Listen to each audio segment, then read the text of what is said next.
You might be a Sigma INFJ if you're drawn to solitude and prefer these things. How well versed are you in Sigma male lore? As the lone wolf or the mysterious gentleman who travels throughout the country with only a bag and no other friends, he's known by many people, but barely on the surface. It seems that the stories of Sigma males are becoming increasingly popular in the public eye. To this day, they haven't followed the path blazed by anyone else but themselves. People have a hard time figuring out who Sigma INFJs are and what they want from others because Sigma INFJs tend to keep their identity a secret from everyone else. Because they crave the company of no one but themselves, they wish to maintain that level of privacy. They aren't affected by the events that take place around them and in the lives of those around them. A Sigma male is a man of his own creation. So, what's the deal with this Sigma guy? How does he stack up against the other most popular categories? This is why the Sigma INFJ prefers to be by themselves at all times, no matter what the situation. But before that, I just wanted to say thanks for seeing this video, and I'd also like to extend an invitation for you to assist us in promoting our channel by sharing this video with your loved ones and friends. Join this channel and make sure to activate the notification bell so that you're notified immediately whenever a new video is released. Let's begin. 1. They enjoy life more when they're alone, as opposed to with others. In contrast to most people, Sigma INFJs like to spend time alone with both their lower and higher selves. Instead of just connecting with others, they find that spending time alone brings them greater happiness. To be able to be oneself at this time of day is the only time they're not being judged or screened in any manner. Because they may get energy from time spent alone, they can start the next day feeling re-energized and in peak physical condition. They'll sometimes skip plans and appointments so they may enjoy some alone time. Self-care, solitude, and other activities that promote well-being may even be included in their list of priorities, which they may even mention to their friends.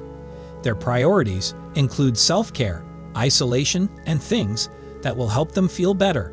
It's not only more enjoyable, but it may also relieve stress and even be therapeutic when people spend time alone. In the end, when they go out and socialize again, they can always function properly.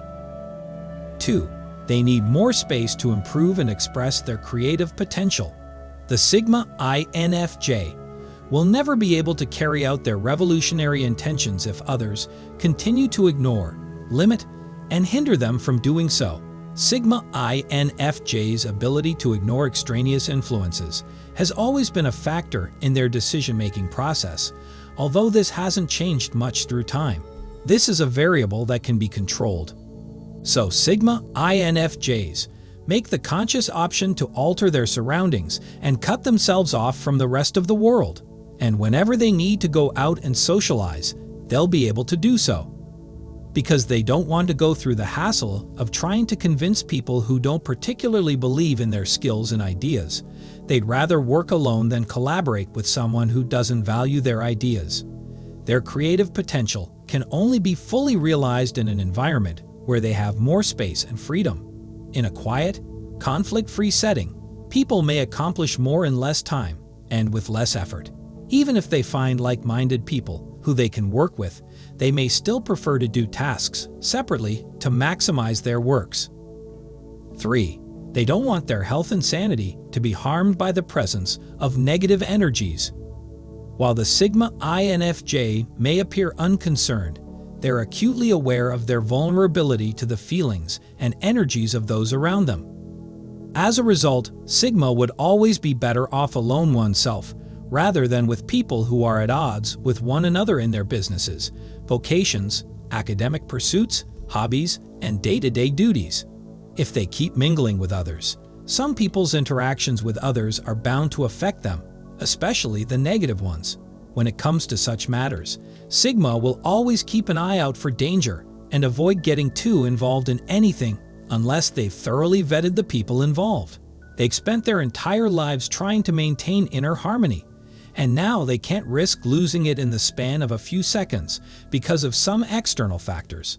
despite the fact that they're still able to communicate with others on a superficial level. This is done so as to protect their health. 4. They need to prioritize keeping the peace above all else. While it's common for people with the Sigma INFJ personality type to desire to be left alone from time to time, it isn't always because they're overworked.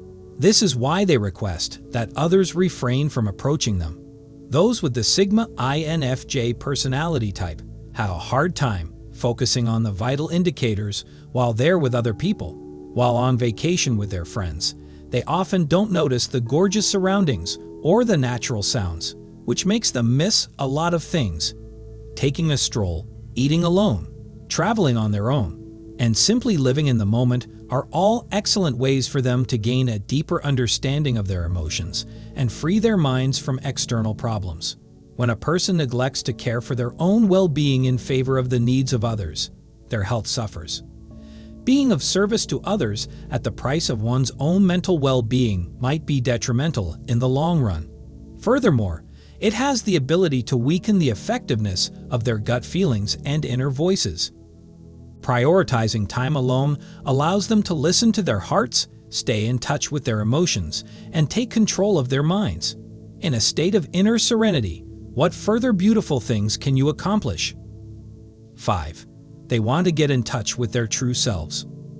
When it comes to Sigma INFJs, I can say that most people just see the surface of who they are, which means there is a lot more to learn that they never or rarely reveal. It's only by the accumulation of their personal experiences and self-reflection that individuals have reached a certain level of intellectual depth, which is indicated by their worldviews, ideologies, and philosophies. To avoid developing a habit of self-destructive conduct, they must maintain a certain level of self-awareness at all times, regardless of the circumstances. When people continue to follow the advice of strangers, it will be impossible to discover their genuine selves.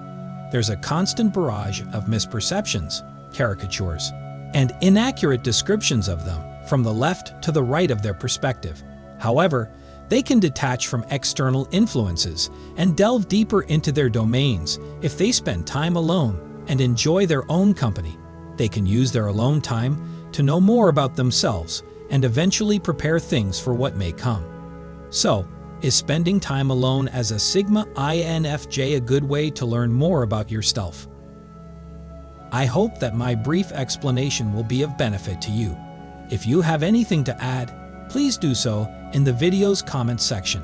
Join this channel and turn on the bell icon to make sure you don't miss any future videos it posts. Sincerely, thank you for your attention.